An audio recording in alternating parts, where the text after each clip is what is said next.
Mr. President, dear friends, it is a pleasure to welcome you in Russia, in Kazan. As far as I know, this is your first visit to Russia. This year, your country chairs in the ASEAN, and we are happy that during your chairmanship in the ASEAN, we'll celebrate the 38th anniversary of our relationship with the association. The commemorative summit is a landmark in the development of the Russia-ASEAN strategic partnership. Together, tomorrow, we'll co-chair plenary of the summit and present our deliverables to mass media. But first of all, I would like once again to congratulate you, distinguished Mr. President, and all the people of the Philippines on the Independence Day on the 12th of June. Symbolically, we in Russia also celebrate our national holiday, the Day of Russia, on the same day, the 12th of June. This is a happy coincidence. On top of that, this month, diplomatic relationship with the Philippines mark their 50th anniversary. And in this regard, we have just had a small talk with you, and we all remember the visit by your father, Ferdinand Marcos, to Moscow in 1976. Upon this visit, a joint communique on the establishment of interstate relations was adopted. It is noteworthy that then, amid the Cold War, it required the political will from the Philippine leadership. Such well-balanced and pragmatic approach to international affairs is, of course, of high demand today. Apparently, we are approaching the present threshold with an immense capital of mutual beneficial cooperation underpinned by good traditions of mutual respect and respectful legitimate interests of each other.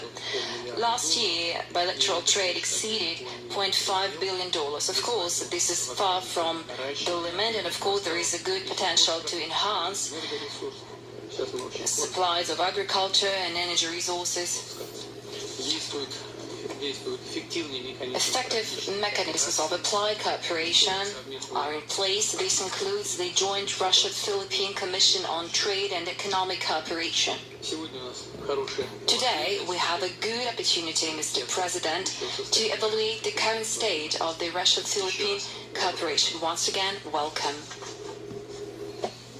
Thank you very much, Your Excellency, Mr. President. First of all, allow me to convey my gratitude for the warm hospitality that your government and your people have shown to myself and this delegation, and speaking as chair of ASEAN, to all of the member states of ASEAN who have come for this very important summit.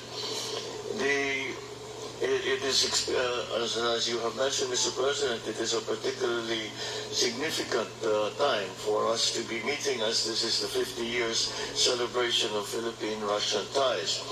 And we welcome the efforts of our respective embassies.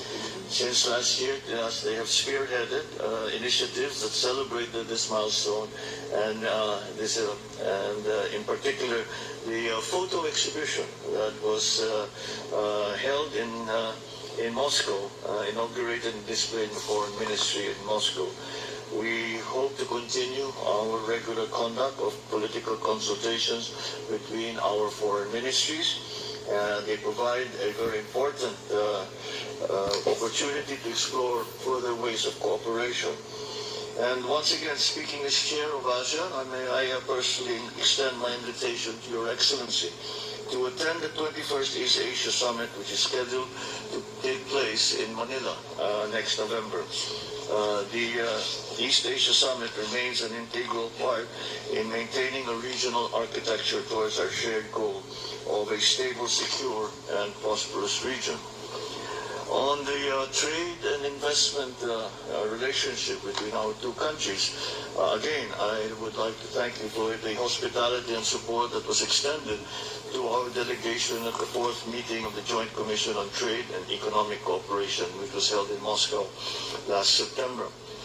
We appreciate the forward-looking exchange and on the different structural issues that affect the trade.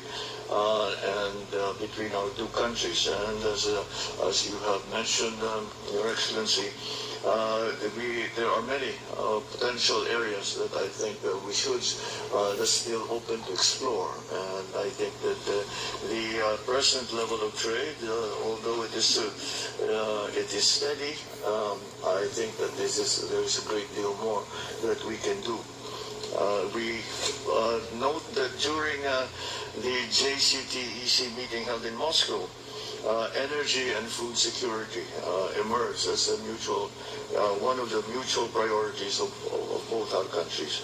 And that is why we again, that need to be component at the sidelines of the JCT-EC, enabled Philippines and Russia to establish networks and to explore joint ventures. We note that the number of memoranda of understanding that were signed during this activity covered cooperation in innovation, retail products, cosmetics, food processing, and industrial collaboration.